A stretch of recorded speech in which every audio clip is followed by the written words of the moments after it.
Jadi kalau saya orang yang memperjuangkan demokrasi ya, dan saya ingin demokrasi itu substantif, bukan demokrasi yang culas, ya saya tentu pasti tidak akan memilih Ridwan Kamil yang menurut saya hasil dari sebuah konspirasi dan kartel politik. Karena begini, kita harus fair juga.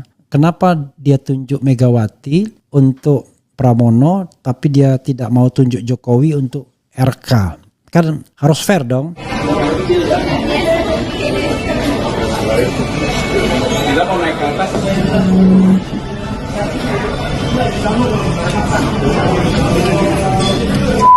Anies versus HRS di Pilkada Jakarta ya, gitu ya.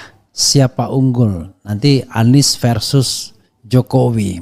Sebenarnya tidak enak juga ya, mereka berbeda pilihan, tetapi ya itulah resikonya kalau kita punya preferensi politik, karena tidak mungkin preferensi politik itu selalu sama kan, bisa saja kemudian preferensi politik itu berbeda. Ketika berbeda maka ya terjadi ya seperti inilah, seperti Anies dan Habib Rizik ini kan, dengan preferensi berbeda seperti ini ya kemudian terjadilah hal yang barangkali tidak kita selalu inginkan ya. Karena Anies yang dianggap harusnya sejalan dengan Habib Rizik ternyata memiliki preferensi yang berbeda. Habib Rizik yang harusnya barangkali sesuai dengan keinginan publik anti Mulyono memiliki preferensi yang berbeda. Rupanya Habib Rizik jauh lebih anti dengan merah, yang dia bilang kebo merah, ketimbang Mulyono. Gak ngerti juga kita ya.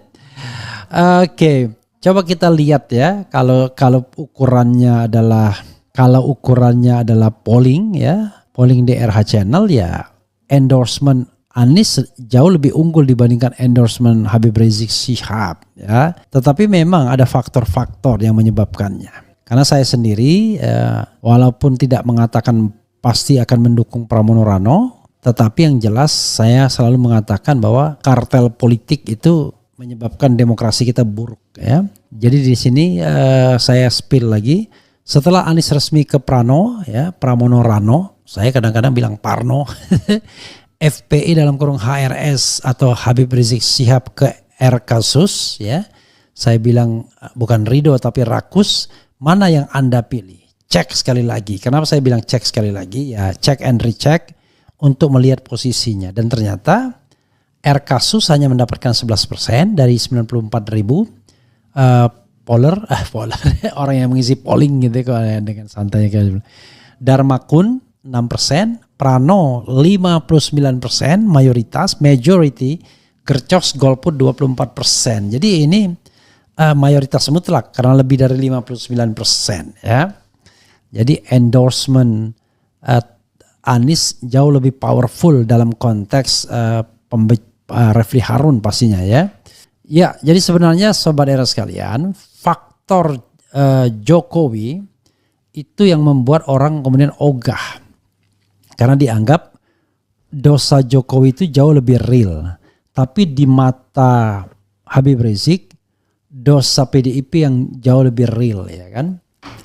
Ya sebenarnya kalau kita bicara tentang dosa ya tentu saja dosa yang paling banyak adalah dosa pemimpin utama ya. Tetapi kalau misalnya Jokowi tidak dianggap pemimpin utama, sekedar boneka, ya mungkinlah dia dosa politiknya ada di katakanlah di PDIP ya. Seperti halnya misalnya Syahganda Nainggolan menganggap dosa politik Pramono itu lebih banyak dibandingkan dosa politik RK, karena RK dianggap hanya pemimpin lokal sehingga dia tidak punya dosa politik.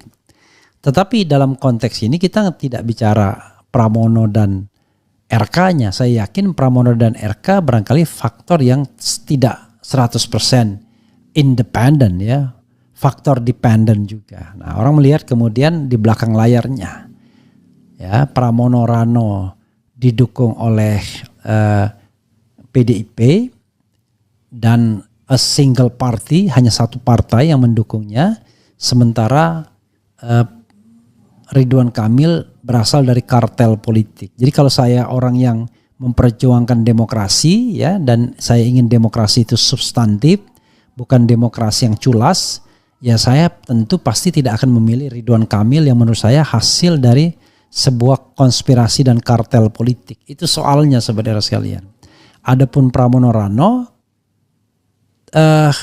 mereka berasal dari kader sendiri.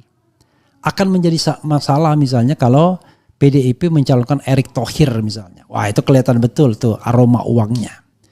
Atau dia mencalonkan katakanlah pedagang atau pengusaha lainnya. Tapi ini yang dicalonkan adalah kader PDIP sendiri. Di mana salahnya? Salahnya adalah mendagangkan Anies Baswedan. Is it?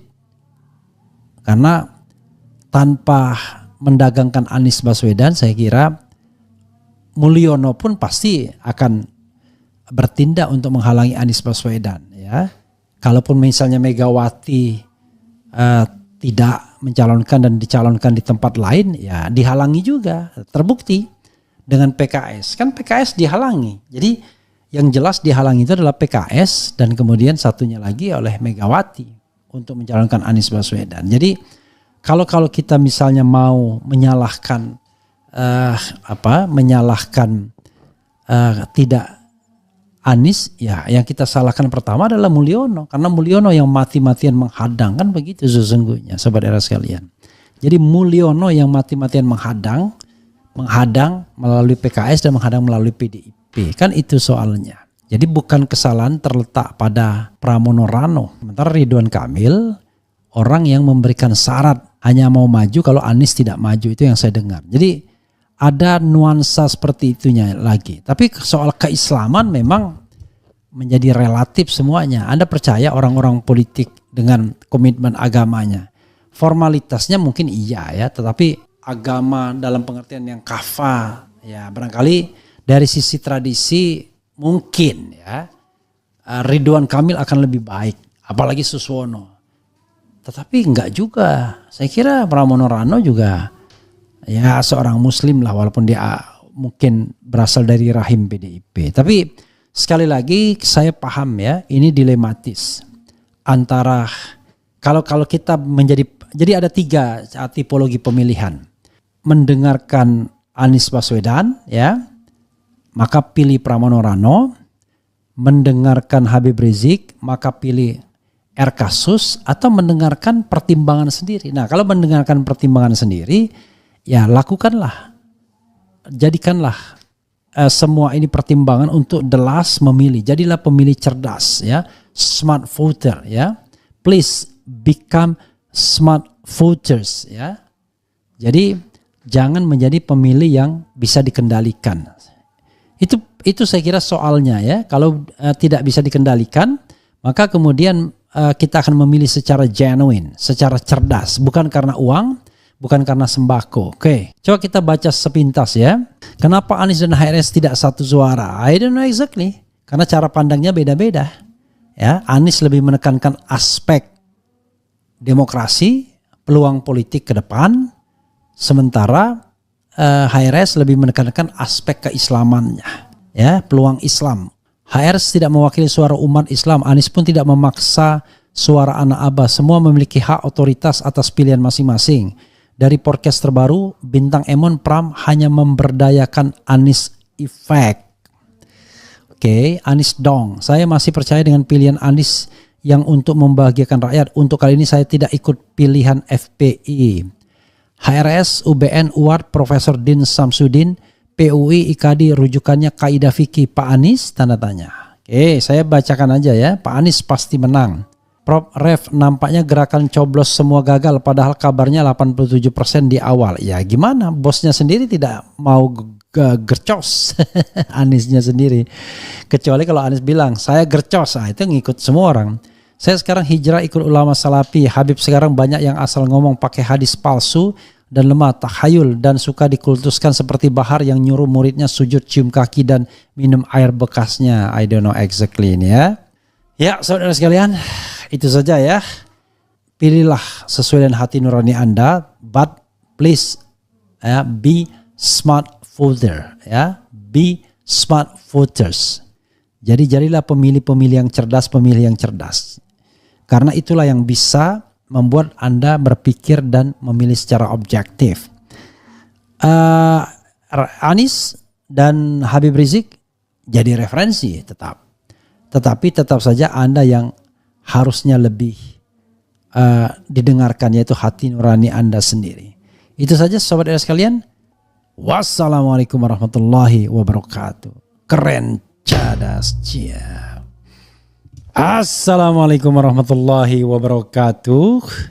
Sobat RH sekalian, jumpa lagi kita di channel yang keren ini. Keren, cadas. Ya sobat RH sekalian, ini ada hal yang menarik ya, yang terkait dengan Pilkada Jakarta tentunya, terkait dengan Habib Rizik Syihab yang mendukung Jagoan Mulyono. Tetapi Habib mengatakan, saya dan FPI tak pernah dukung Jokowi. Kalau yang di Pilkada DKI, Bib bagaimana? Nanti coba kita tanyakan. Ya, kita tanyakan kepada beliau melalui apa yang beliau sampaikan ya. Begitu sobat RH sekalian, coba kita lihat ya.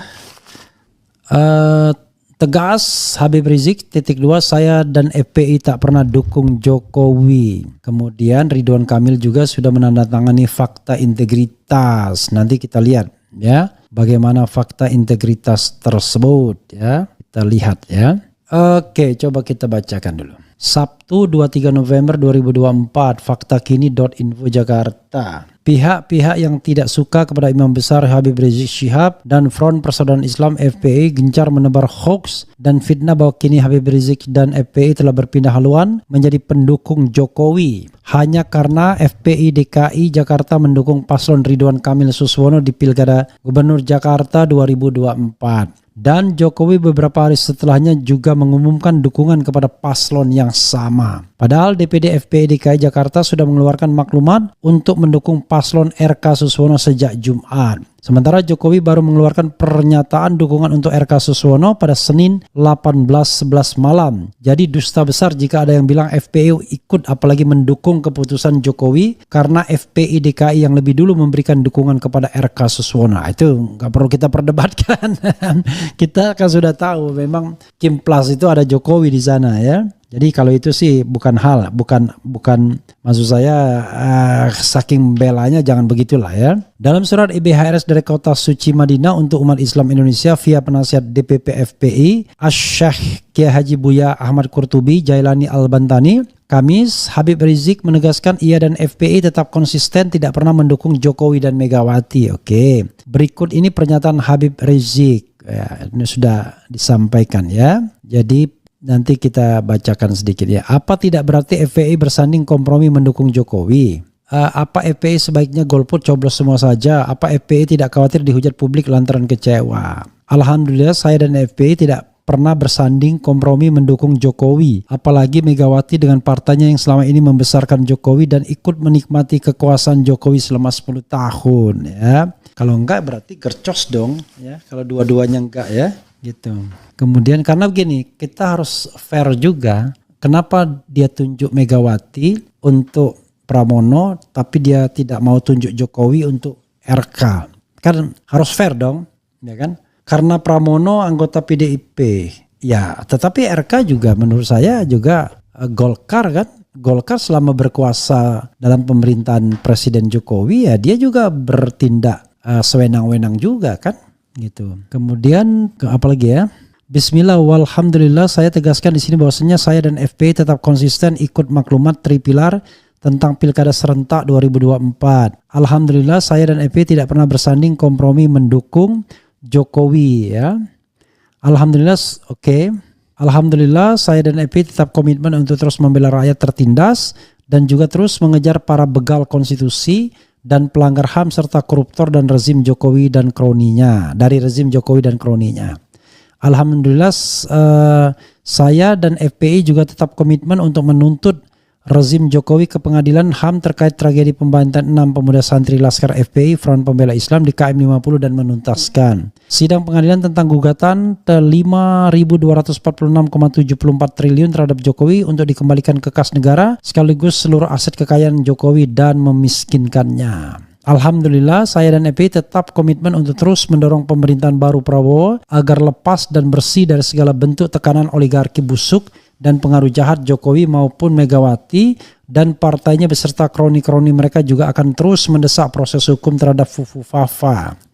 Soal sikap politik FPI dalam Pilkada serentak 2024, telah disepakati bersama Tripilar FPI GNPF Ulama Persada 212 untuk terikat dan tunduk mematuhi sepenuhnya maklumat Tripilar tentang Pilkada serentak 2024 yang intinya memberi arahan agar umat Islam memilih paslon terbaik sesuai syariat Islam. Jika tidak ada maka paslon yang mudorotnya teringan. Jika mudorotnya sama besar maka umat Islam berhak golput atau coblos semua. Tapi tetap melihat dan memperhatikan bahwa ulama istiqomah di daerah masing-masing. Memperhatikan fatwa ulama istiqomah di daerah masing-masing. Karenanya hasil ijtihad politik FPI di berbagai daerah berbeda-beda karena situasi politiknya juga tidak sama. Ada yang mendapat pilihan terbaik dan ada juga yang mendapat pilihan teringan mudorotnya, bahkan ada yang golput coblos semua. Dan sesuai mekanisme aturan organisasi FPI, ada ketentuan bahwa semua pengurus dan anggota FPI harus loyal ikut pilihan DPD FPI di daerahnya untuk Pilgub dan ikut pilihan DPW FPI di wilayahnya untuk Pilbub Pilwakot. Selama musyawarah pengambilan keputusan ijtihad politik DPD FPI atau DPW FPI tersebut sesuai aturan ADART organisasi FPI dengan sepengetahuan penasihat DPP FPI serta sesuai arahan maklumat Tripilar tentang Pilkada serentak 2024 ya. Karena itulah soal DPD FPI Jakarta yang memutuskan dukung paslon Ridho nomor urut 01 dalam Pilgub Jakarta, menurut pandangan pribadi saya sudah sesuai dengan arahan maklumat Tripilar tentang Pilkada serentak 2024 sehingga wajib ditaati oleh seluruh pengurus dan anggota FPI di seluruh jajaran DPD, DPW, DPC dan DPRA FPI se-Jakarta.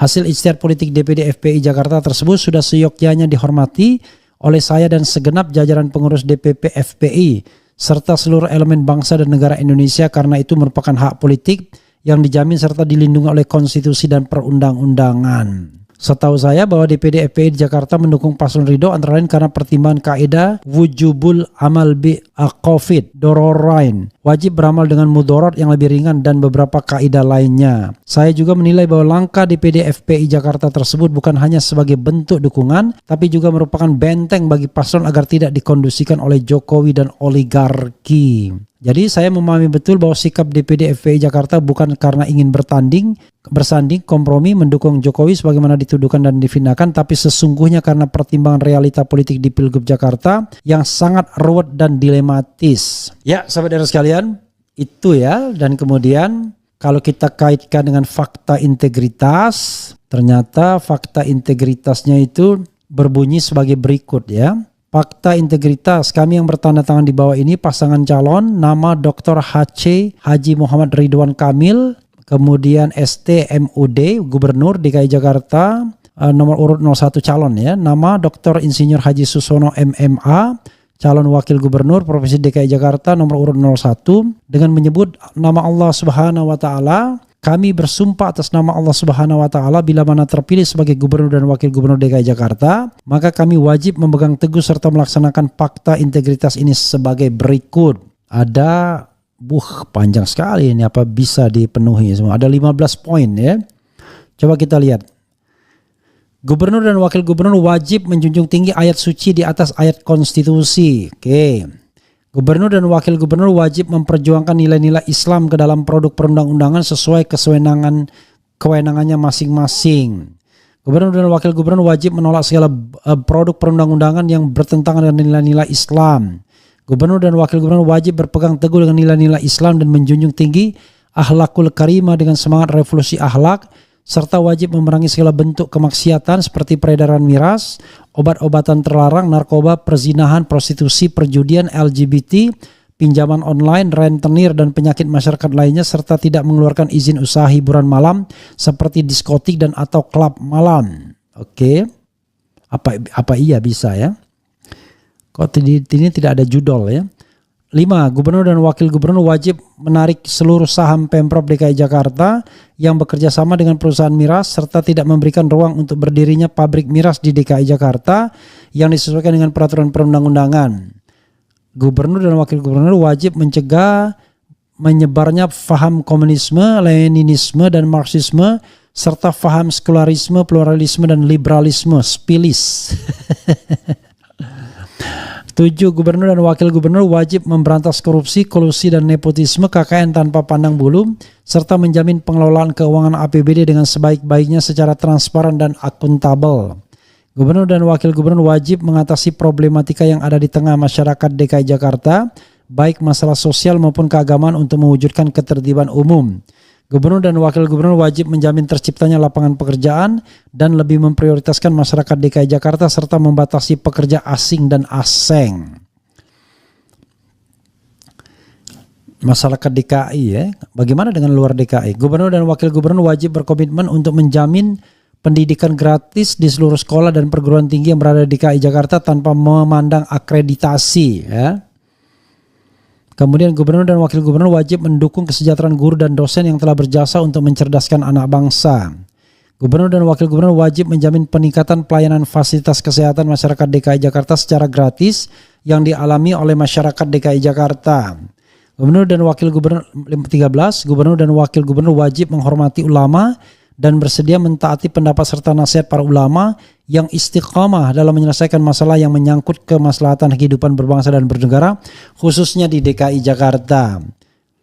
Gubernur dan wakil gubernur wajib memperjuangkan kemerdekaan Palestina dari penjajahan Zionis Israel sesuai amanat pembukaan UUD 1945 yang menyatakan penjajahan di atas dunia harus dihapuskan dan berperan aktif dalam menjaga perdamaian dunia serta melarang penyebaran paham Zionisme karena mengandung ajaran-ajaran apartheid yang rasis dan fasis. 15. Gubernur dan wakil gubernur wajib menegakkan hukum dan hak asasi manusia yang berkeadilan dan secara imparsial tanpa diskriminasi menjamin pemenuhan dan pemulihan hak para korban penyalahgunaan kekuasaan oleh aparatur penegak hukum serta tidak segan menegakkan hukum terhadap oknum penegak hukum yang menyalahgunakan kekuasaan. Gimana caranya?